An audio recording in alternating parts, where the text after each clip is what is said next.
Every few months, there's a royal headline.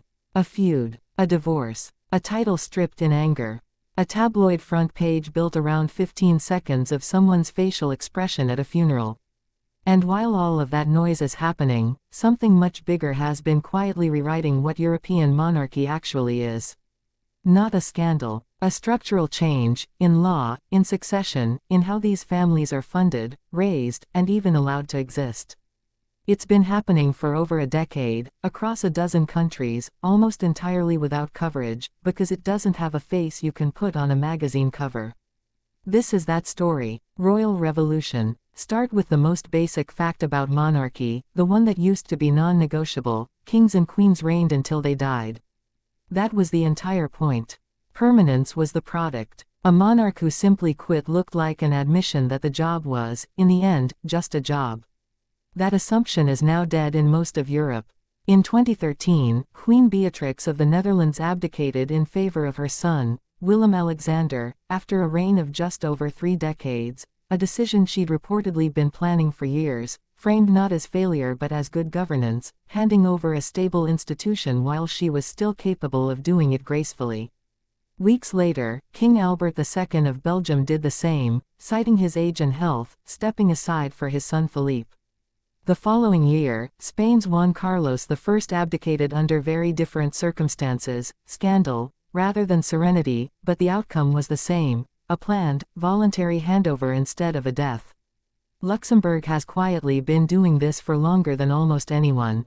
Grand Duchess Charlotte abdicated in favor of her son Jean in 1964. Jean abdicated in favor of his son Henri in 2000. And in October 2025, Henri abdicated in favor of his own son, Guillaume V, continuing an unbroken family habit of simply handing over the job once an heir is ready, rather than waiting for the previous monarch to die in office. But the moment that should have made headlines everywhere, and largely didn't outside royal watching circles, came from the one country nobody expected it from. Denmark's monarchy traces its roots back over 1,000 years, and in all that time, exactly one monarch had ever voluntarily stepped down: King Eric III, in the year 1146. On New Year's Eve 2023, Queen Margrethe II shocked her own country by announcing she would abdicate 2 weeks later, citing the toll of a major back surgery and the simple sense that the time had come to pass the role on while she could still do it on her own terms. On January 14, 2024, after 52 years on the throne, she did exactly that, handing the crown to her son, now King Frederick X. 878 years of tradition, set aside in a single televised announcement.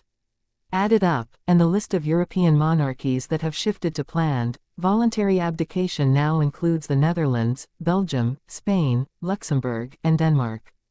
The holdouts, the countries still operating on the old assumption that a monarch reigns until death, are really down to 3: the United Kingdom, Norway, and Sweden. The job for life model, the one that used to define what a crown even was, is now the exception in Europe. Quietly, without a referendum or a revolution, it became the minority position. That's the first shift. Here's the second, and it's even less talked about, because it's buried in legal language instead of ceremony: who's even allowed to inherit the crown in the first place. For most of European history, monarchy ran on male preference primogeniture, sons before daughters, regardless of birth order. An eldest daughter could be passed over for a younger brother simply because of his sex. That rule has been dismantled, country by country, in one of the most significant quiet legal rewrites in modern European history. Sweden went first, in 1980, switching to absolute primogeniture: eldest child inherits, regardless of gender, making headlines at the time mostly because it meant the country's newborn Crown Princess Victoria would leapfrog her younger brother in the line of succession. The Netherlands followed in 1983. Norway changed its law in 1990. Belgium in 1991. Denmark held a referendum and changed its rules in 2009. And the United Kingdom, the monarchy most people assume is the most resistant to change, passed the Succession to the Crown Act in 2013, finally ending 800 years of male preference for any future Windsor heirs. What's striking is how unevenly even this has landed. Spain, despite Felipe VI now having 2 daughters and no sons, still hasn't formally rewritten its constitution to guarantee gender-equal succession. Princess Leonor benefits from the fact that there's no brother to displace her, not from a legal guarantee that a future daughter would always come first. The revolution, in other words, isn't finished. It's uneven, country by country, some monarchies further along than others.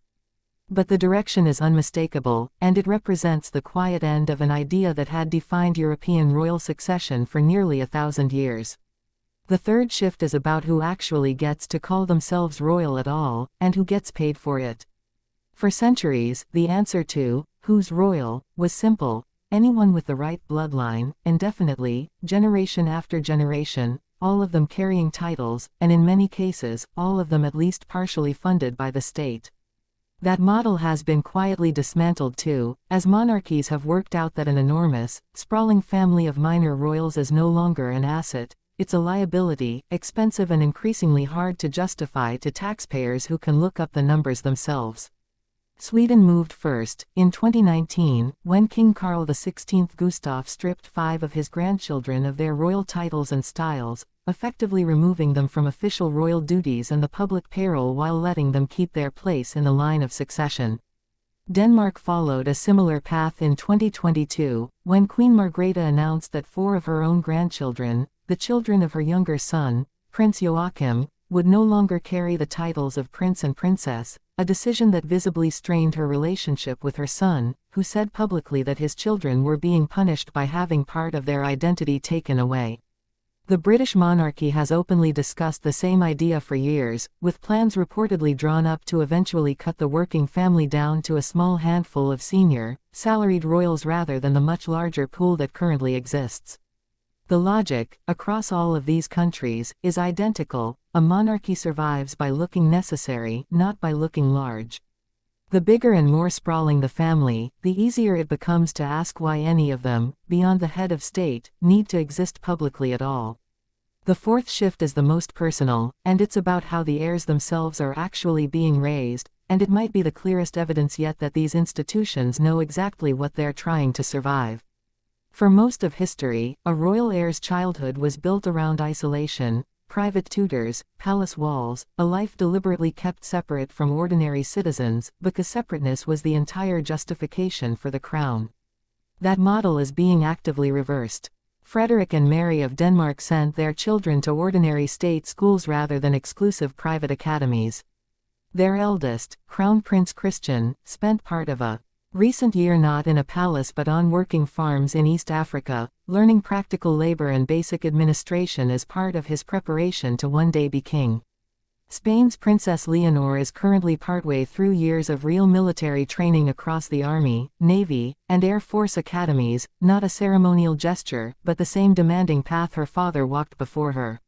Luxembourg's new Grand Duke, Guillaume, trained at Sandhurst, the British military academy, before ever assuming his role. None of this is accidental.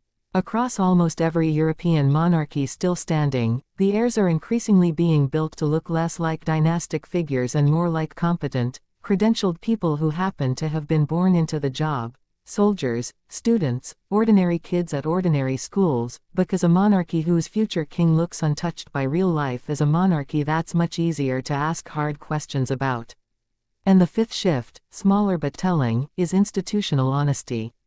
Dutch King Willem-Alexander publicly apologized in 2020 for what he called the excessive violence committed under his country's colonial rule in Indonesia, the kind of statement no monarch would have made a generation earlier, when the royal posture was always one of dignified silence on the past. Denmark's royal household has moved to phase out elements like the centuries-old royal warrant system. Across the continent, these institutions are, slowly and without much fanfare, choosing self-correction over the old habit of simply waiting for controversy to pass. Put all 5 of these together: the end of reign until death, the rewriting of who can inherit, the shrinking of who counts as royal, the deliberate de-isolation of the heirs, and the small but real gestures toward institutional honesty, and you're not looking at 5 unrelated news stories.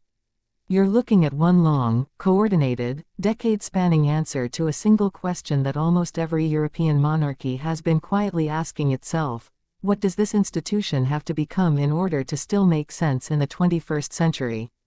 The answer, apparently, is smaller. More accountable. Less dynastic, more meritocratic. Less about bloodline as destiny, more about bloodline as a starting point that still has to be earned through actual, visible competence. A monarchy that hands over power on its own schedule instead of waiting for death. A monarchy that doesn't assume every grandchild deserves a title and a salary. A monarchy that sends its future king to a farm in Africa instead of a private tutor in a palace wing. None of that makes for a great tabloid headline. There's no villain in it, no scandal, no balcony confrontation. It's legislation. It's policy. It's slow, structural, and almost entirely invisible if you're only watching for drama. But it is, genuinely, a revolution, just not the kind anyone bothered to announce. While the cameras stayed pointed at family feuds and tabloid scandals, the institutions themselves were busy rebuilding their own foundations, one quiet decision at a time. The crowns are still there. The robes, the palaces, the ceremony, all of it still looks, on the surface, exactly like it did 50 years ago. What's underneath it has already changed completely.